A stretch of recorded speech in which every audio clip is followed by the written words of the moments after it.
ভারত আমাদের বন্ধু, আমরা কারো দাসত্ব করি না, আমরা কারো দয়া চাই না। আমাদের শক্তি শেখ হাসিনার শক্তির উৎস এই দেশের মানুষ। আমি আজ এখানে দাঁড়িয়ে জিজ্ঞেস করতে চাই, গতকাল পল্টনে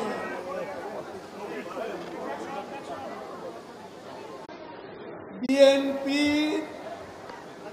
গয়েশ্বরচন্দ্র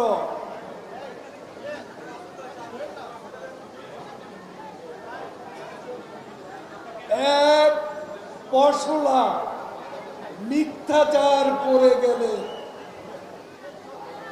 আমি জানতে চাই, গয়েশ্বর বাবু কোথায় ছিলেন? এতদিন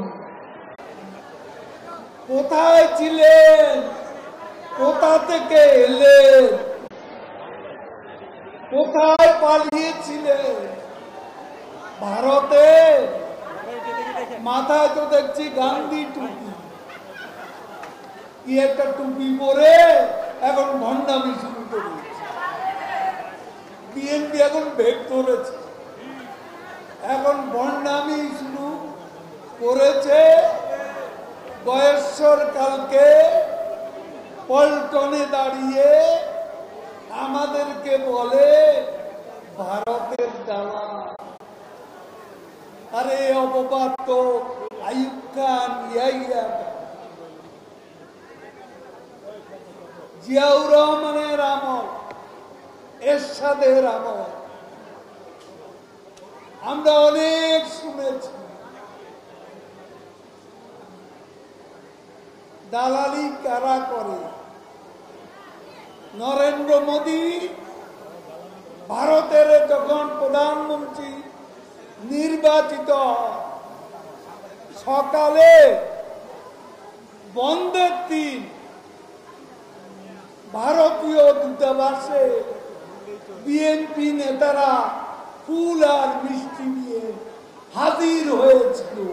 দালাল কারা? দালাল কারা? খালেদা জিয়া ভারতে গিয়ে গঙ্গার পানি কথা ভুলে গিয়েছিলেন। ঢাকা বিমানবন্দরে সাংবাদিকরা যখন জিজ্ঞেস করলো, আপনি দিল্লি সফর করলেন, গঙ্গার পানি চুক্তি কি হলো? বেগম জিয়া বললেন, আমি তো ভুলেই গেছি। এই নির্বাচনের আগে রাতের বেলা টেলিভিশনে হঠাৎ দেখলাম হাসি খুশি। কি ব্যাপার?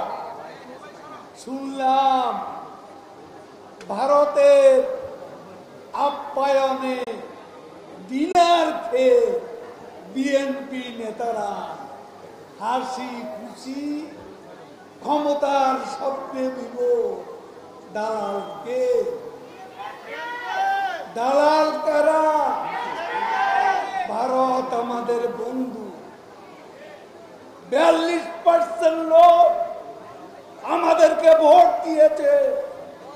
শেখ হাসিনা সততাকে, পরিশ্রমকে, দূরদর্শিতাকে, তার অর্জনকে, তার উন্নয়নকে স্বীকৃতি দিয়েছে বাংলাদেশের 42% ভোটার। এই নির্বাচন আজকে কোনো প্রাণহানি ঘটেনি। আজকে উপজেলা নির্বাচন নিয়ে জনগণ নাকি প্রত্যাখ্যান করেছে। তাহলে 36 থেকে 40% লোক যে ভোটাররা ভোট দিল, তারা কারা? তারা এই দেশের জনগণ। তারা শেখ হাসিনার সততায় মুক্ত। তার উন্নয়নে মুক্ত, তার অর্জনে মুক্ত।